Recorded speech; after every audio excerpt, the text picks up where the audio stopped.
Essa já é a terceira vez que eu tô tentando gravar esse vídeo. Eu vou tentar ser bem breve aqui para poder resumir a segunda parte do nosso grupo de leituras, né? Nosso grupo de leituras atualmente de literatura russa. E aqui estamos na segunda parte do livro O Duelo de Chekhov. Aqui nessa segunda parte temos algumas revelações acerca do que supostamente permeariam o psicológico da personagem que faz o par, entre aspas, aqui com Laevski, que seria a Nadia, que o nome dela é meio que impronunciável, eu adaptei para Nadia, né? Aqui, nesse ponto aqui, a Nadia revela que também não tem a intencionalidade de se casar com Laevski e que entrou nesse relacionamento para, de certa forma, poder escapar a uma realidade anterior ao seu casamento. Não sabemos aqui até então exatamente o porquê, né? Mas foi por conveniência. E aqui o Laevski também tem um certo receio de magoar a Nadia, né? Em detrimento de querer fugir desse casamento, mas não deixar claro para ela que não quer se casar, porque na cabeça dele ele entende que ela tem pretensões de se casar com ele, ou talvez morra de amores por ele, ou mesmo que não morra de amores, mas tem essa intenção de se casar com ele para não ter seu nome desonrado, né? E aqui fica claro a falta de comunicação entre as personagens, né? Não só nesse aspecto, mas em outros aspectos que vão surgir aqui posteriormente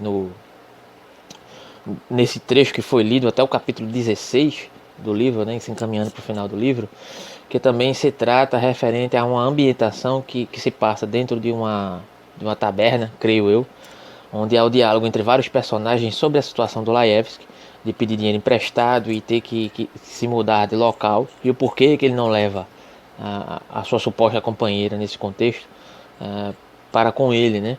E aí um dos amigos do Laevski que tenta consolá-lo, tenta de certa maneira ajudá-lo arrumando dinheiro emprestado para poder lhe emprestar, é justamente acusado pelo Laevski a chegar nesse ambiente, e um dos personagens, né, constituídos naquela ambientação diz para ele que ele é muito comentado naquele ambiente, né, e ele passa a acusar justamente a um amigo que de certa maneira sempre defendeu, né, sempre advogou acerca de sua causa, entendendo-o como um bom homem, apesar de suas supostas intencionalidades sempre descoladas da moralidade pretendida por aquela ambientação, pela maioria das pessoas daquela ambientação, assim como pregada pelo Von Koren a partir de um moralismo pressuposto por uma base eugenista, né, a partir do cientificista Von Koren. E nesse sintoma de acusação por esse seu amigo, injustamente, né, que é o único que pelo menos se pressupunha a defendê-lo naquele contexto, ele acaba por discutir, acaba por ser enternecido, né, por um arrobo de fúria, de sempre se colocar no lugar como um indivíduo desprovido de capacidade, justamente por conta de sua condição social, sua condição moral, que é imputada por aqueles que se dizem moralistas diante daquele ambiente, né? E ele se revolta com esse amigo e causa uma discussão, e a partir dessa discussão o Von Koren se aproveita da situação para colocar em voga a sua perspectiva de que indivíduos fracos devem ser eliminados, desafiando o Laevski para um duelo. Anteriormente, o Von Koren tinha entrado em um debate com uma outra personagem sobre a natureza da constituição animalesca dela mesma, né? Quando essa personagem questiona o porquê um determinado animal simplesmente mata outros animais por poder fazê-lo e sem nenhuma justificativa plausível, e perguntas qual a utilidade desse animal, Von Koren justifica isso a partir de uma suposta constituição ontológica dessa natureza, né?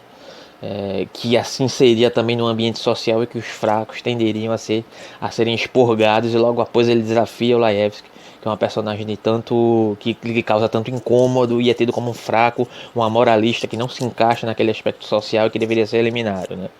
Aqui também tem um aspecto de que a personagem da Nadia é sempre colocada sobre um prisma de que deveria seguir esses mesmos parâmetros morais, inclusive por sua amiga que a acusa de sempre escapar, sempre ser mal vista perante o aspecto social, né? Pelos seus pares, seus próximos, né?